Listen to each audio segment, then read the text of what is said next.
Hello everyone and welcome back to my Guilty Gear Strive character overviews series, where I give in-depth overviews of every single character available to play as, and detail the most important things you'll want to know when playing as or against these characters. This is part 3 of an ongoing series of videos covering all characters released thus far, so if you haven't seen previous parts, check the eye on the top right or the description to see the first 5 characters we reviewed. No need to delay any longer, let's get right into the first character of the video.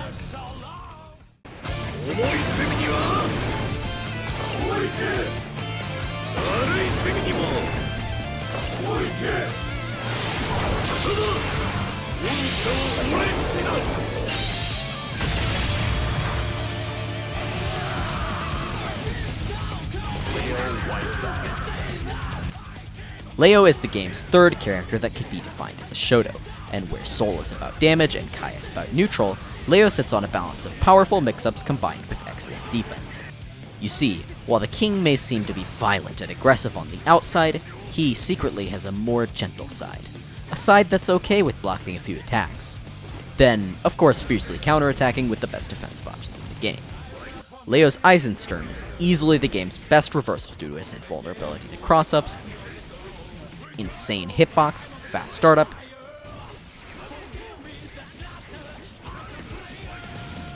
and the fact that it grants Leo a whole-ass hard knockdown, which he can use to transition into backturn, which is his freaking main win condition. This is insanely strong, and it's not even the end of it. Leo also has a frame 1 throw invulnerable 2D that kills you on counter hit that he can use to hard call out anyone trying to throw his flash kick, and he gets great reward off his mashes thanks to the ability to combo into said hard knockdown flash kick that we've already talked about so much. Leo's neutral isn't half bad either. Leo has a unique step dash as opposed to a run that lets him get far dash momentum off normals such as his 5K, and his 5H is a powerful long-range tool that crushes 6Ps. He has a strong fireball for counter-poking that, while usually minus, has multiple hits, meaning it will blow through lower priority projectiles and continue traveling. His long-range pokes have somewhat high recovery, but both his far slash and 5H has a unique stance transferable to after using them that auto-guards all mids while allowing him to move slowly, and then pressing the opposite button will perform a powerful armored counterattack that's great for calling out opponents trying to whiff punish these normals. Leo's offense in and outside of back turn are very different, but generally you'd much rather be in back turn if your opponent is defending. Outside of it, Leo has the unique ability to reverse beat his slash normals, which gives him serviceable offense, but he can be prone to getting FD'd out of range while doing so, and has to commit to slow reset tools like 6H or Zwite to stop this. Zwite is his only real mix-up option outside of back turn that isn't a normal throw or reset, but it adds enough mental stack to be important. Zwite is a plus on block cross-up that leaves Leo in back turn that can only be beaten by throwing it as Leo runs through you. While reactable on its own, once mixed in with Leo's other offensive options, it can be a true nightmare to defend against. If and when Leo is able to get into back turn, his offense evolves into something nightmarish. Leo gains access to fast lows, overheads, cross-ups, command throws, guard crushes, and every other special move he could use outside of stance to make for a truly challenging to block offense. One problem: when Leo is in back turn, he cannot block. This means Leo must carefully consider when to switch to back turn, as if the opponent escapes his pressure, it's easy to force him out by hitting him. However, the strength of back turn in the right situation is more than enough to warrant frequent use of the stance. It is his primary win condition after all. All of these mix-ups can be made plus on block with a stance cancel as well, which allows him to safely transition into standard pressure if the opponent does block him out. While Leo does have to rely on strike throw without stance, his throw is maybe the strongest throw in the entire game thanks to it automatically transitioning Leo into his back turn, which we've already established is super important. Leo's primary weakness might be a surprise given his visual design and characterization, but his damage off of these mix-ups is actually quite low. Granted, it's very easy for Leo to hit you over and over again, but these conversions don't do a lot of damage unless he cashes out on meter and ends the combo without back turn OD, which sacrifices the chance of whipping the mix-up situation anymore. Additionally, once Leo breaks the wall, he can't go back into stance without taking a risk. Overall, Leo is an extremely powerful all-rounder who should be near the top of any player's list if they want to play a character who excels in a multitude of situations, and is extremely tricky to put in an uncomfortable situation.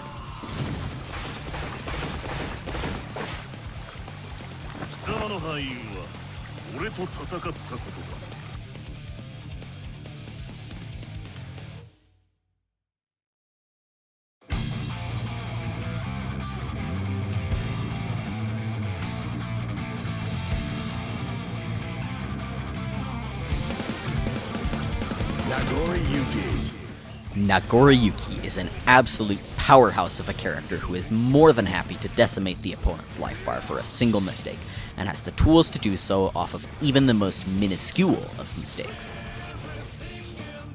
When Nagoriyuki's unique resource, the blood meter, is low, he plays practically in creative mode. Any hit can become a full corner carry 60% damage starter. He can whiff punish you from full screen, has the fastest dash in the game, a powerful plus on block projectile that destroys all other projectiles, and an extremely effective frame trap tool that kills you on hit.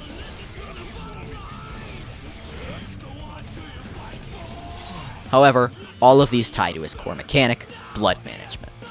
Using these special moves will raise Nagoriyuki's blood meter, which is sectioned off into 3 clear divisions. Each division up, a few things change about Nagoriyuki. 1. His buttons get bigger and faster.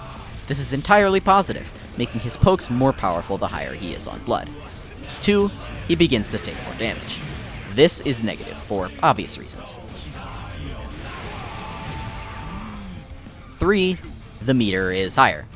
You should already know this if you know addition, but the real thing you need to know is what happens when he maxes out his blood gauge. This is what that looks like.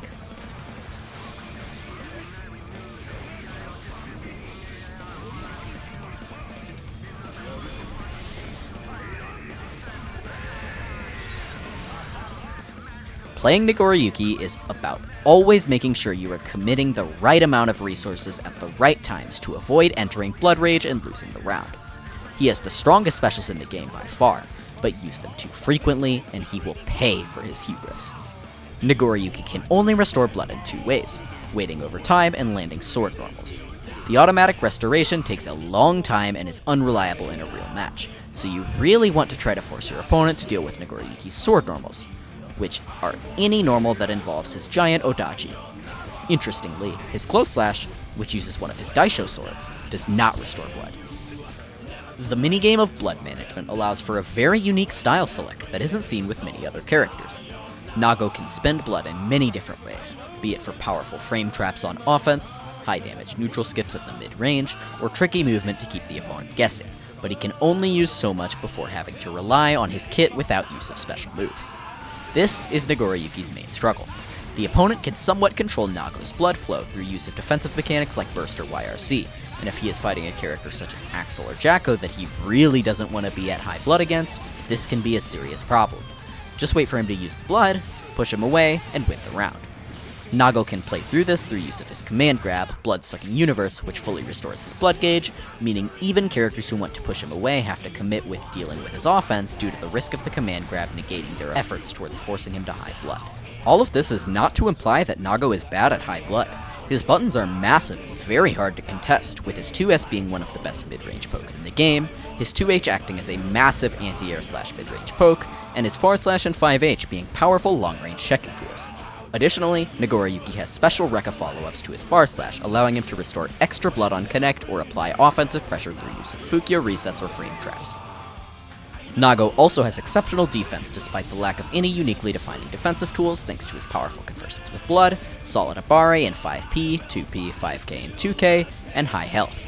In conclusion, Nagoriyuki is a heavily adaptive character who can spend his blood resource to dominate in just about any scenario, but must be careful about when and where he chooses to do so. Fail to take this into account, and Nagoriyuki won't be the only one raging as you lose the round off of such a foolish mistake.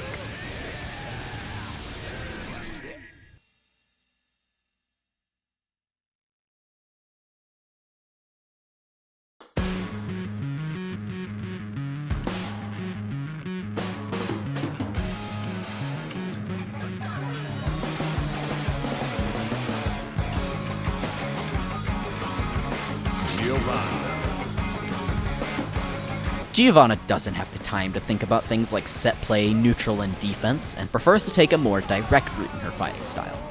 Gio is a simple character who is built on a foundation of incredibly powerful fundamental strengths that make her a nightmare to challenge in the hands of a skilled player. The first thing you'll notice with Giovanna is her insane dash speed. With one dash, Gio can end up traveling 3/4 of the screen, letting herself incredibly well to whiff punishing, and thanks to her fast normals, she is almost certainly the best at doing so in the entire game. Her air dash is also exceptionally fast, and she has a strong plus-on-block anti-fireball tool in Travau, as well as a slow but extremely disjointed and high-reward 2D. All of this means Giovanna's neutral is incredibly powerful in the hands of a player who knows how to force the opponent to whiff attacks and then use those openings to score their hits. She can struggle if you have trouble punishing these situations, as she lacks strong poking normals and her mobility can be somewhat linear at times, meaning if you approach without strategy, you are likely to be outranged and outpoked. On offense, Chiyo has a set of incredibly effective fundamental tools to keep you scared. Her close slash is very plus, her dash is incredibly fast, lending her well to hitting you with a quick dash throw, and her 2S is a multi-hitting low that will catch opponents trying to fuzzy tech or jump by standing up in the middle of a block string. Chiyo also has strong counter hit damage with meter,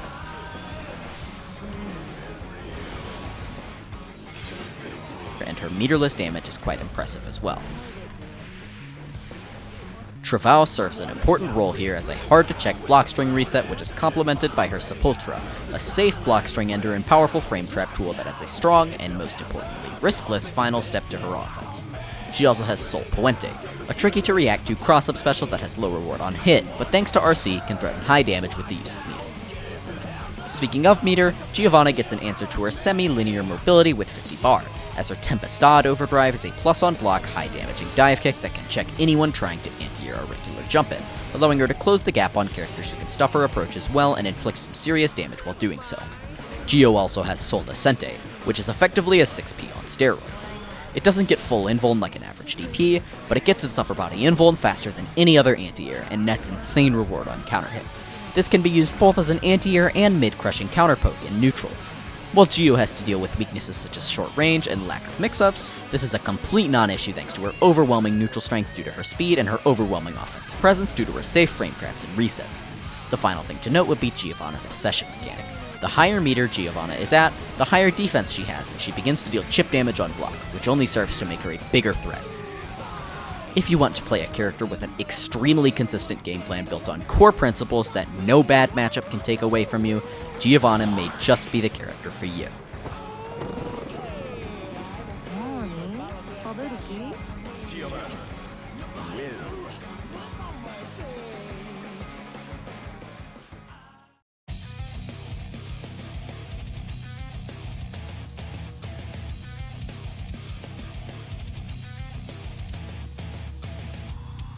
Anji Mito. Anji Mito is a fluid fighter who uses his wits and guile to outsmart the opponents through use of high-risk, high-reward reads, then uses his other assets to pummel your life bar and seriously make you regret getting outsmarted. Anji's kit is filled to the brim with tools that grant him very high reward when used successfully, but a very consistent theme is that all of these tools put Anji at immense risk himself. In neutral, Anji has quick and serviceable pokes in Far Slash and 2S, as well as some longer pokes in 5H and Fujin, but all of these pokes have substantial whiff recovery. Anji's main neutral tool is Spin, which is a 10-frame counter that auto-guards through all attacks during its active frames, low, mid, or high.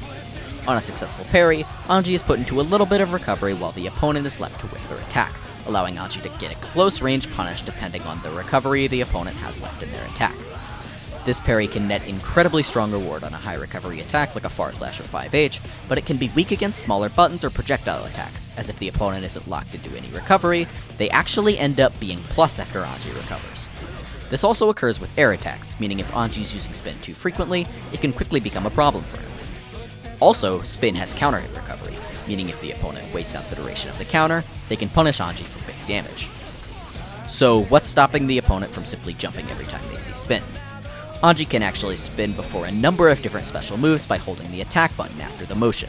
Holding quarter circle forward and kick does a prolonged spin, quarter circle forward and slash spins into Ko, a high damage anti-air attack, and quarter circle forward into heavy slash spins into Fujin, a high damage frame trap slash Rekka combo move with powerful follow-ups. Each of these moves can also be used individually without the spin, but when held for their full duration, gain more powerful properties like higher damage, better combos on connect, and higher block stun. Fujin is a very powerful and polarizing tool that defines Anji as a character almost as much as Spin does. This move frame traps from almost any of Anji's buttons, deals ridiculous damage on counter hit, has great forward momentum, and follow-ups that can be performed to mix up the opponent on block. After pressing Fujin, press any of the 4 main buttons for a follow-up. P is a fan toss that can be jumped, but grants Anji plus frames which can be used to continue his offense. K is a hop that is best used to reposition after missing a Fujin, but can be combined with meter for use of a variable timing high-low throw mix-up. S is a low that frame traps anyone mashing or trying to jump a different follow-up, and H is an overhead to catch people trying to block the low. Fujin is RPS, meaning the opponent has just as good a chance to escape it as you do of hitting them, but Anji's high health and damage keep the odds in his favor in situations like these. Additionally, Anji has a good choice of high damage frame traps in his normal block strings that make it extremely hard for the opponent to find an escape, such as 2S, 5H, 6H, and the aforementioned Fujin. Anji also has the tools to survive on defense despite lacking a traditional reversal of any kind. His 2P is among the strongest in the game, giving him an incredibly high range mash option that combos on counter hit, allowing him to shift momentum very easily, and with 50 tension, he gains access to Kancho Fugetsu, a counter super that parries the opponent's strike and deals large damage. After a knockdown, Anji can set up simple set play with Shitsu, letting him build risk safely and start a block string with a little more on the line for the opponent, or try to sneak in a completely fake, but occasionally challenging the spot mix-up. If tricking your opponent into making mistakes and dancing through their every attack before delivering devastating counterattacks sounds your style, you may want to take the stage with Anji Mito.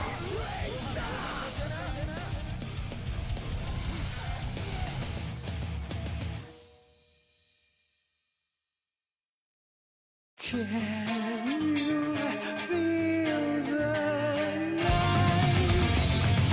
Would it be one? It must be bright.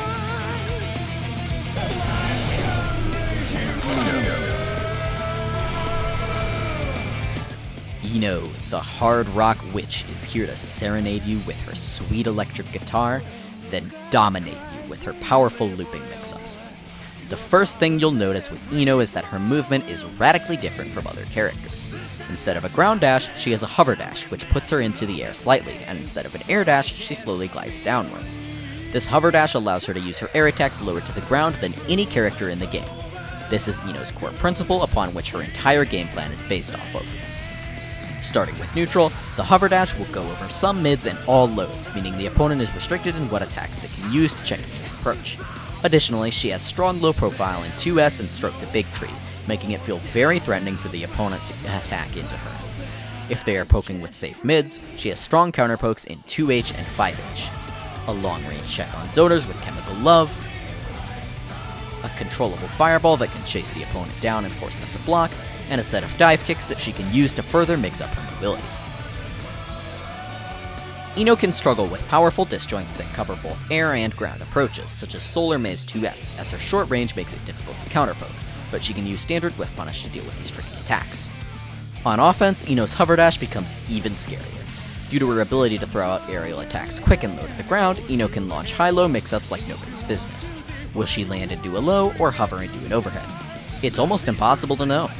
And if you are defending against the flight on time, Ino has stalling options such as her JD or a simple empty jump low to throw off fuzzy timings and make even the most practiced opponents drop their guard. With 50 tension, Ino gains access to a plus on block guard crush to safely reset a block string, and a high damage command grab that makes her mix-up game all the more scary.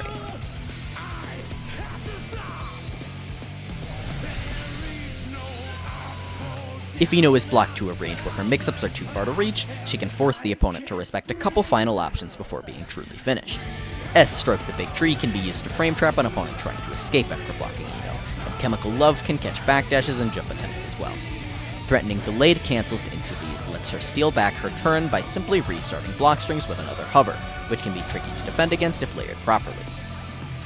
Ino's defense is relatively standard, but she has strong escape options if the opponent leaves a gap in their offense. Stroke the Big Tree gains its low profile very quickly, meaning it can duck under mids and highs to escape pressure, and Ino can also use her dive kicks to fly out of the corner if she gets a jump opportunity. Ino may be the very culmination of a rushdown character, despite her unorthodox movement. She has short range, but the tools to check defensive play, and takes pleasure in crushing you into a pulp with her looping high-low mix-ups.